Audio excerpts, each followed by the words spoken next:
everybody, and welcome to another Fallout 4 video. I'm the Hermit, and on this video I'm going to be showing you how I wired up and how this basic operation of a manufacturing plant works.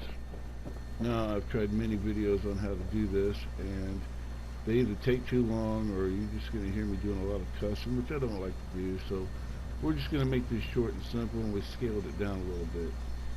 So I'm going to give a brief description on how everything works and what all you're going to need. Now, in order for this to work, you're going to need these tripwires set up. This is something we didn't do during the build. It's something I'm adding on now. I brought my power source up here. You're also going to need a computer. So so we're going to get a power source. This is a constant power source coming right off the generator.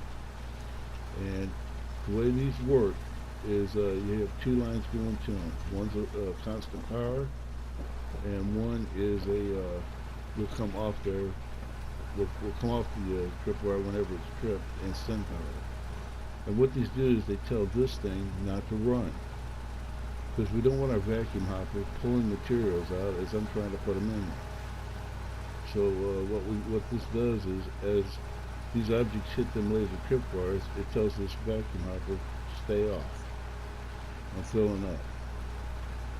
Alright, so this thing, we don't need it running. So if we come around here to this side, say it's already filled up, there's nothing else hitting those tripwires, and this thing all of a sudden it kicks on, but my plant's still trying to make ammunition. Well, that ain't no good. It's pulling the materials out before it can make the ammunition. So this needs to stay off a little longer. And if there's nothing coming through here, after so long, it'll tell this thing to go ahead and kick back on. And so what we're going to do is we put that tripwire on the other side, around here, right here. And what this does is, as stuff comes out, hits this tripwire, it continues to tell this vacuum hopper, hey, stay off, I ain't done working yet. So after a while, after it's done making all the ammo it could possibly make, nothing's hitting this tripwire or hitting the other tripwires, the vacuum hopper will then kick on and begin sucking all the materials out and sending them over here into this hopper.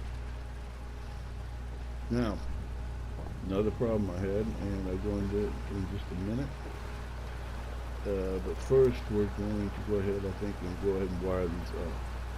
Now, like I said, you need, the first thing I do is run my hot wires to the laser tripwires. This pole has constant hot electricity going to it, so I'm going to run that.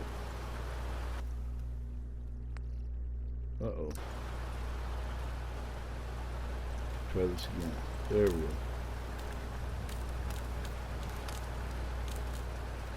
Alright. So that's our first tripwire. Let's get power going to it.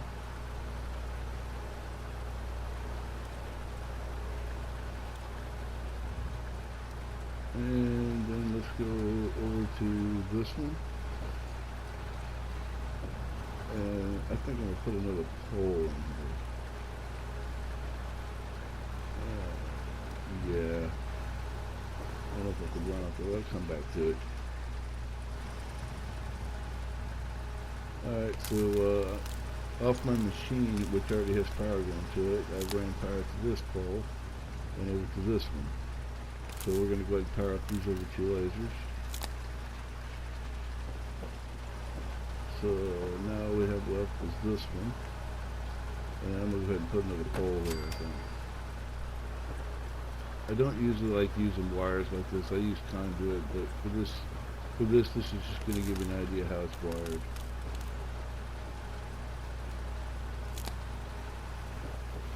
Okay, so now let's get this one wired up. Okay, so all of our laser tripwires now have power going to them. So the way these work is once they're triggered, once something goes through them, they'll send an electrical charge. So we're going to need a wire going from them to another circuit. So we're going to go off of here. Actually, I like going from the pole to the laser tripwire. So it's always have less problems that way. Okay, so that's the hot wire. This one here should be dead. As you can see, there's no sparks coming off the wire, and there won't be unless something hits that the tripwire. So we're going to run this over here, run it over to this one, and what we're going to try to do is just go ahead and link all these tripwires onto the same circuit. So that's this one's going to hook to that, so they're all running on the same circuit. Now, something I've done in the past that does not work, I had problems with, and I learned on hardware, is I ran like this, the other tripwires to that. You see what I'm saying? And then tried to run it. These lasers should only have two wires going to them, one from a power source and one leading away from it. So I'm going to take this out. Going to go onto it, and then we're going to connect the circuit by connecting this pole to this one. Now all these, whoop, I think we got one more. I'll find out in a bit. So anyway, these are all connected now. They should all be running on the same circuit, on the output. Which this pole should be dead. There should be no electricity coming through it because there's nothing touching the tripwires.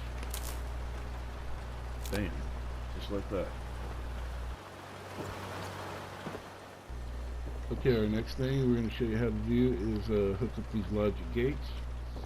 And if you've never used these before, this one's commonly used. It's the one I like to use a lot. And it is the very last one. It's the XOR logic gate. And it transmits power if only one input has power going to it.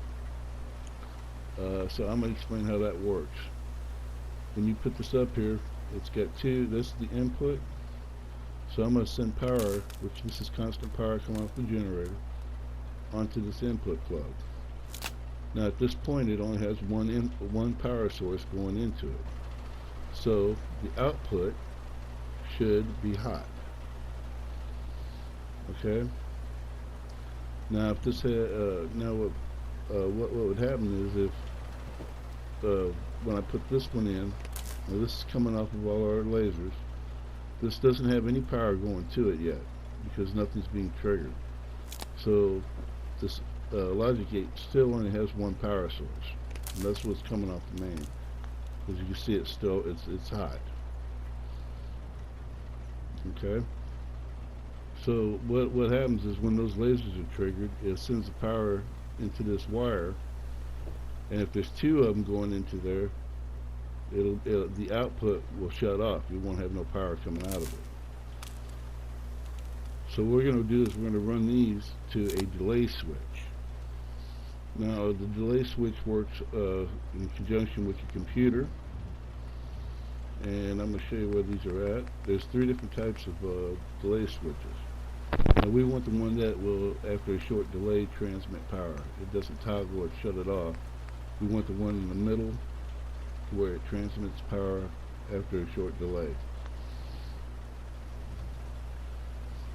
So I'm going to go ahead and wire these two together. And now you can use multiple delay posts for depending on how much time you want. Each post, there's a maximum delay limit of 10 seconds on it. Let's go over here. And if you go all the way down to delay switch control, you can see this is how many seconds. So I'm going to go to 10 seconds. That's the very bottom one. Okay. Now, when this sends power to, when I shut this off, I'm going to turn it back on. It's sending power to the delay switch, but it hasn't kicked on yet because it has to wait 10 seconds. Bam. Now, once that does that, It takes 10 more seconds for this one to kick on, so that gives you a total of 20 seconds.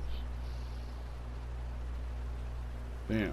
Now that one's on. And you can do that. I've got them, my other factories I have them set with about 50 seconds to a minute. So this pylon here has power going to it. And this is going to run to our vacuum hopper.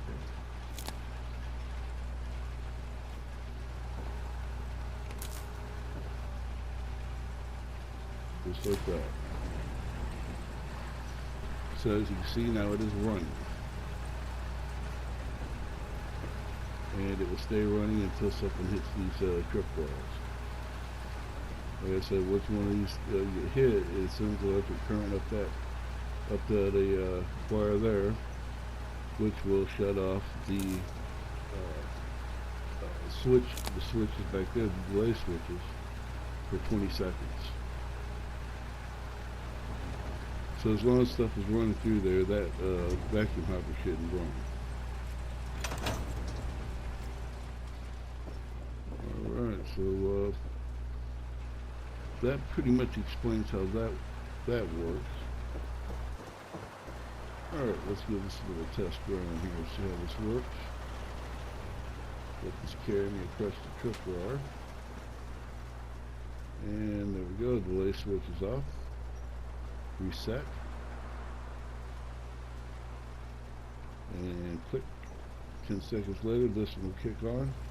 When it kicks on, it will activate our vacuum hopper.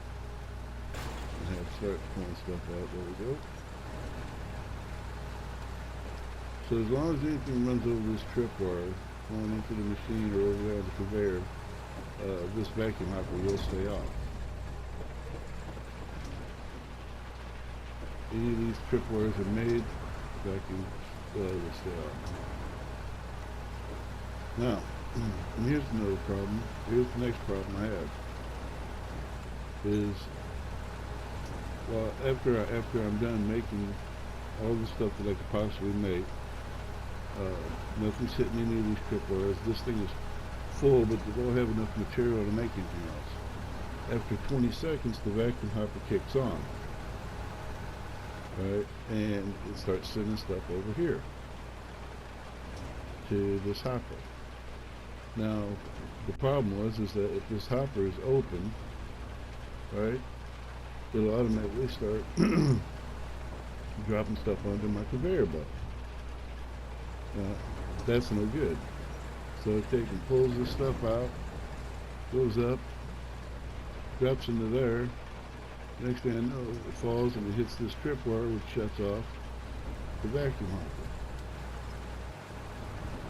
So I need to figure out a way to, if this thing's still full, and this, when it drops out and it hits that tripwire, it stops the vacuum, it kind of defeats the purpose. So I needed that to stay shut until it pulled all the materials out of my machine. Now, the way I fixed this problem is the same way I did with shutting off that vacuum hopper. I put a tripwire up here. And this is running off a separate circuit than what the ones below are running. This is on one all on its own. So what I've done is I have a power supply. Comes off my machine. It's hot. Run it to the to the laser, and then I need to run the power supply to the switch, just like that. Now the reason that switch ain't on is because I've got the pylon shut up over there. And then we're going to run from the switch over to the other laser. And it works on the same principle. When that laser gets touched, it will send power to that switch, which causes two power sources, which will shut the switch off.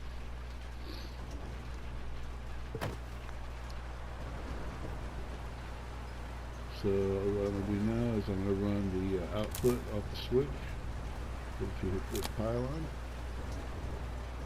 and then run it to my delay switches.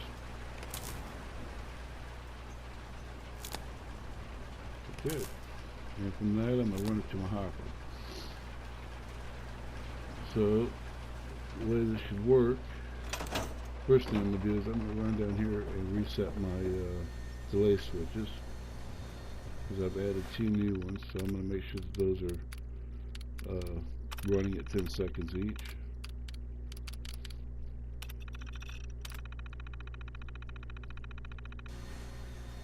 Okay.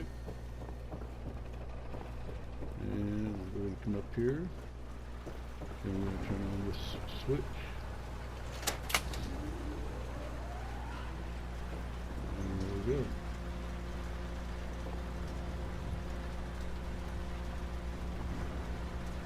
Oh, kicked both. They both kicked on. Well, I'll fix that later. I kind of know what I did, but I'm not sure. So, it's opened up our hopper, and it is now delivering materials to our machines.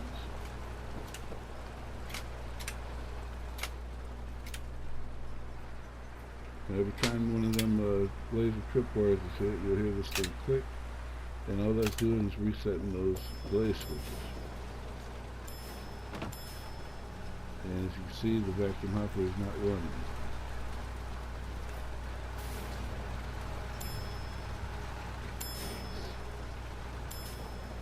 And the sorters are doing their job.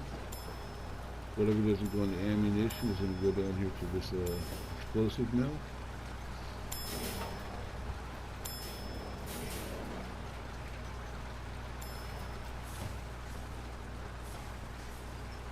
And once, yep, there we go, we're making ammunition. And out through the back. Bam. So that hit that tripwire. That keeps this machine from vacuuming any materials out of it while I'm still trying to make ammo. Now once you've made everything, there's no more, I might be short on lead or something, and there's nothing else that this can do. After 20 seconds or so, this kicks on. Bam. Now let's start pulling all that material out. Now the materials for the ammunition will go up there. Once it hits that tripwire, that door will shut. Bam. That'll allow this hopper to collect everything that was in that machine. Now some of those materials will go back into the ammunition later on. When I have whatever parts I don't have enough of, probably lead. Once I come in with more junk and drop it in there, it'll make more ammo. But until then, it'll just hold on to it'll just keep cycling through. And that's what I like about this system, is I don't have to set up different hoppers for different materials or anything. All I have to do is let them fall in there, let it drop, let the sorters do their job, and then recycle it all. And here we go again. Now these components, like telephones and stuff like that, they have, as you know, have like different components on them, or these different items have different components on them, such as circuitry and plastic and stuff like that. When it makes whatever ammo it's making, whatever's left will be a byproduct. It'll take the copper out of the telephone and leave the plastic in that. And anything that doesn't get used or can't be used for ammo will get sent through, and if it can't be used for the next one, it'll get sent through again into a junk space. So like I said, this is pretty much a self-sustaining plant. So here's all the different stuff, acid. Sometimes the ammunition, components that come out of the ammunition after making ammo can be used to make bombs. So that's why I always set the explosive mill after the ammunition. So there you go, guys.